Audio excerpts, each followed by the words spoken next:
Hi అండి, welcome back to my channel మా రుచులు మీ ఇంట్లో. అందరూ ఎలా ఉన్నారండి? బాగున్నారా? మన ఛానల్లో ఫుల్ వీడియోస్ పోస్ట్ చేసి చాలా రోజులైంది కదండి. కొంచెం నాకు హెల్త్ బాగాలేదు, జలుబు చేసింది నీకు, అందుకని చెప్పేసి ఇంక నేను వీడియోలు అయితే చేయలేకపోయాను. ఈ రోజు రెసిపీ ఏంటంటే, నాకు జలుబు చేసిందని చెప్తున్నాను కదండి, నోటికి నాకు ఏమైనా కొంచెం కారం కారంగా తినాలని అనిపిస్తుంది. అందుకని చెప్పేసి టమాటా పండుమిరపకాయ నిల్వ పచ్చడిని చాలా సింపుల్ గా టేస్టీగా ఏ విధంగా ప్రిపేర్ చేసుకోవాలో చూపించబోతున్నాను. ఇంకెందుకని మరి ఆలస్యం, టమాటా పండుమిరపకాయ నిల్వ పచ్చడిని ఏ విధంగా ప్రిపేర్ చేసుకోవాలో చూసేద్దామా. పండుమిరపకాయ టమాటా నిల్వ పచ్చడి తయారు చేసుకోవడానికి ఒక 1/2 కేజీ టమాటాలను అయితే తీసుకున్నానండి. టమాటాలు అయితే మరి బాగా మెత్తగా కాకుండా కలర్ అయితే రావాలండి. కలర్ అయితే ఈ విధంగా ఉండాలి, కానీ టమాటాలన్నీ కూడా ఈ విధంగా గట్టిగా ఉండాలి, మెత్తగా ఉండకూడదు. అదేవిధంగా 1/2 కేజీ టమాటాలకి 1/4 కేజీ పండుమిర్చిని అయితే తీసుకున్నాను. ఇవి కూడా ఇలా నొక్కితే గట్టిగా ఉండాలండి, మెత్తగా ఉండకూడదు. ఇదిగోండి, నేను 1/2 కేజీ టమాటాలకి 1/4 కేజీ పండుమిరపకాయలు తీసుకున్నానని చెప్పాను కదా. వీటిని అయితే శుభ్రంగా క్లీన్ చేసుకుని ఒక పొడి క్లాత్తో తుడుచుకుని అప్పుడు ఈ పండుమిరపకాయలకున్న ముచ్చుకులను అయితే తీసుకోవాలండి. ముందుగా అయితే ముచ్చుకులు తీసుకోకూడదు, ఎందుకంటే మనం కడిగినప్పుడు వీటి లోపల తడి ఉండిపోతుంది. అందుకని చెప్పేసి శుభ్రంగా తుడుచుకున్న తర్వాత ముచ్చుకులు తీసుకోవాలి. ఇప్పుడు ఈ టమాటాలని పండుమిరపకాయని ముక్కల కింద కట్ చేసుకుందాము. ముందుగా ఈ పండుమిరపకాయలను అయితే ఇలా ముక్కల కింద కట్ చేసుకోవాలి.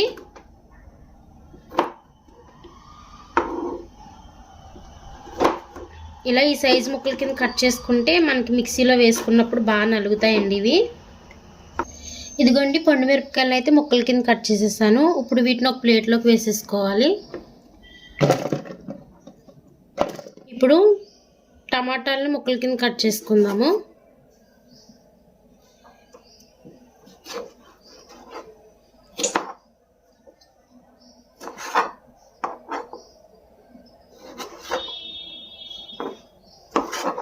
ఇదిగోండి, టమాటాలను కూడా ముక్కల కింద కట్ చేసేసుకున్నాను. ఇప్పుడు వీటిని అయితే పక్కన పెట్టుకుందాము. టమాటా ముక్కలు కట్ చేసి పక్కన పెట్టుకున్నాం కదండి. ఇప్పుడు స్టవ్ ఆన్ చేసుకొని ఒక బాండీ పెట్టుకోవాలి. దీంట్లో 1 టీ స్పూన్ మెంతులు వేసుకోవాలి, అలాగే 2 టీ స్పూన్స్ ఆవాలు వేసుకోవాలండి. వీటిని లైట్గా వేయించుకోవాలి. మెంతులు మనకి వేగినట్టు స్మెల్ వస్తాయండి, అప్పటి వరకు వీటిని వేయించుకుందాము. ఇదిగోండి, ఆవాలు మెంతులు అయితే మంచిగా వేగిపోయాయి, మెంతులు అయితే కలర్ వచ్చేసాయండి. ఇప్పుడు వీటిని అయితే మిక్సీ జార్లోకి తీసుకుందాము. ఇలా చిన్న మిక్సీ జార్లో వేసేసుకుందాము. ఇవి బాగా చల్లారిన తర్వాత మెత్తని పౌడర్లా చేసుకోవాలి. ఇప్పుడు ఇదే బాండీలో 2 స్పూన్స్ ఆయిల్ వేసుకోవాలి. ఆయిల్ పోసాను కదండి, కట్ చేసుకుని పెట్టుకున్న టమాటా ముక్కలను అయితే ఈ బాండీలో వేసేసుకుందాము.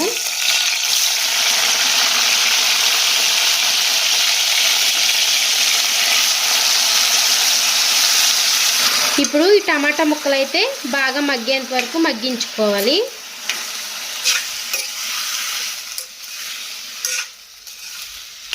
టమాటా ముక్కలు అయితే చాలా బాగా మగ్గాయి కదండి. ఇప్పుడు దీంట్లో ఒక 50 గ్రాములు చింతపండు వేసుకోవాలి.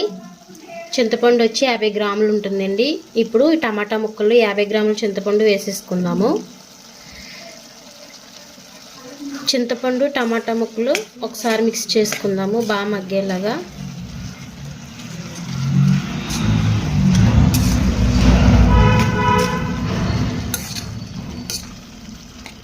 చింతపండులో గింజలు కాడ లేకుండా నేను మొత్తం క్లీన్ చేసుకుని వేసుకున్నానండి.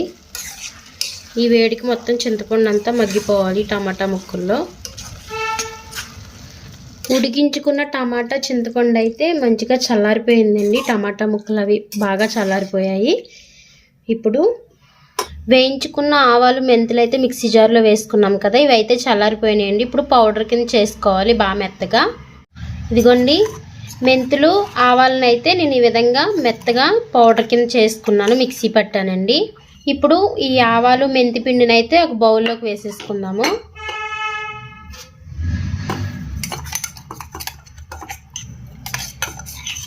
ఇదిగోండి, మెంతులు ఆవ పొడి అయితే నేను ఈ విధంగా బౌల్లోకి తీసేసాను. ఇప్పుడు పక్కన పెట్టుకుని ఇదే మిక్సీ జార్లో కట్ చేసుకున్న పండుమిరపకాయలను అయితే వేసుకోవాలండి.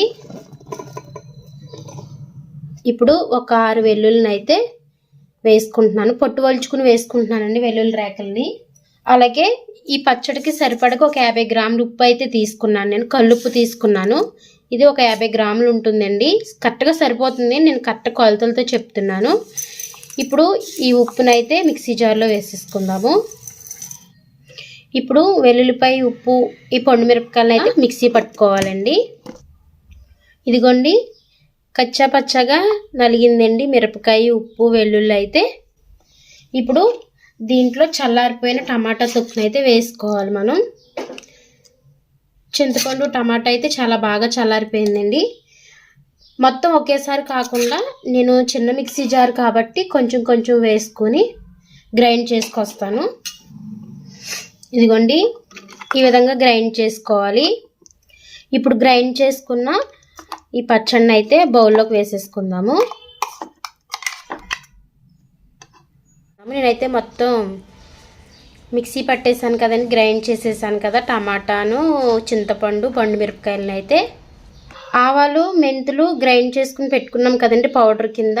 ఇప్పుడు ఈ మిక్సీ జార్లో ఈ పౌడర్ వేసేసుకొని ఒకసారి గ్రైండ్ చేసుకుంటే మొత్తం మిక్స్ అవుతుందండి. ఇదిగోండి ఆవపిండి, మెంతిపిండి కూడా వేసేసాను. మొత్తం నేను టమాటాలన్నిటిని వేసేసి మొత్తం పచ్చడి అయితే చేసేసానండి. గ్రైండ్ అయిపోయింది. ఇప్పుడు ఇది కూడా బౌల్లోకి తీసేసుకుందాము.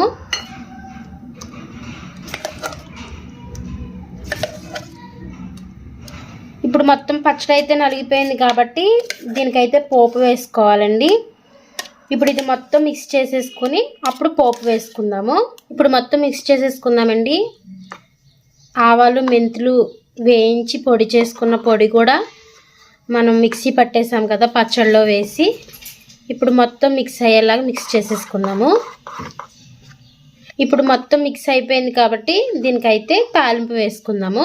టమాటా, పండు మిరపకాయ పచ్చడి అయితే రెడీ అయిపోయింది కాబట్టి ఇప్పుడు ఈ పచ్చడికి తాలింపు వేసుకోవడానికి స్టవ్ ఆన్ చేసుకుని నేనైతే ఒక బాండీని పెట్టుకున్నానండి.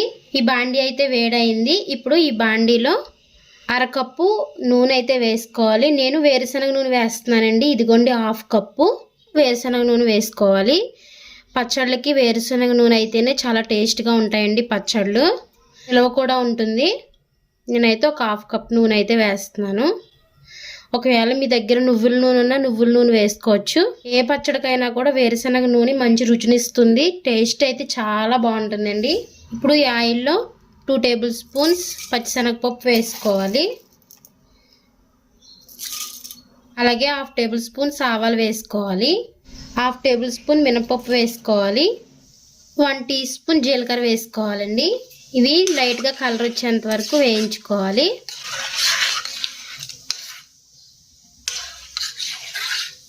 ఇదిగోండి పచ్చిశనగపప్పు అయితే లైట్గా కలర్ వచ్చాయి. ఇప్పుడు దీనిలో నేను 4 ఎండుమిర్చిని అయితే ముక్కల కింద కట్ చేసుకుని వేసుకుంటున్నాను.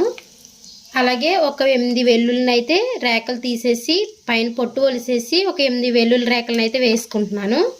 2 రబ్బల కరివేపాకుని అయితే వేసుకోవాలి.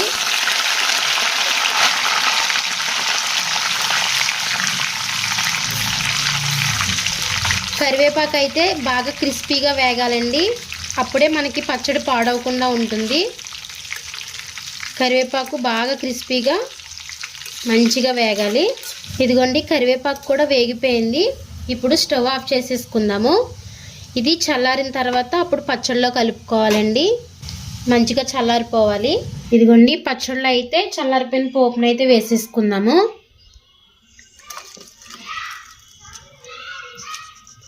ఇలా మొత్తం పోపు అంతా వేసేసి మొత్తం మిక్స్ చేసుకుందాము. ఇలా చల్లగా అయిపోవాలండి. తాలింపు ఆయిల్ అంతా చల్లారిపోవాలి. అప్పుడు మనం పచ్చడిలో వేసుకుని మిక్స్ చేసుకోవాలి. ఇదిగోండి మొత్తం పోపు అంతా వేసేసాను కదా. ఇప్పుడు ఈ ఆయిల్, తాలింపు మొత్తం మిక్స్ అయ్యేలాగా ఈ పోపులన్నీ కూడా మంచిగా మిక్స్ అయ్యేలాగా ఒక స్పూన్తో మొత్తం మిక్స్ చేసేసుకుందామండి. స్మెల్ అయితే భలే వస్తుందండి. అసలు కలుపుతుంటే ఎప్పుడెప్పుడు వేడివేడి అన్నంలో వేసుకుని తింటానా అన్నట్టు ఉంది. ఇప్పుడు ఇలా మొత్తం మిక్స్ చేసేసుకోవడమేనండి. ఇదిగోండి చూసారు కదా టమాటా పండు మిరపకాయ పచ్చడి అయితే నేను ఎంత సింపుల్గా ప్రిపేర్ చేసేసానో. టేస్ట్ అయితే చాలా బాగుంటుందండి. నేను అన్ని కొలతలతో చూపించాను. మీరు కూడా చాలా సింపుల్గా ఇంట్లోనే పండు మిరపకాయ టమాటా పచ్చడిని ప్రిపేర్ చేసేసుకోవచ్చు. మీరు కూడా తప్పకుండా ట్రై చేయండి.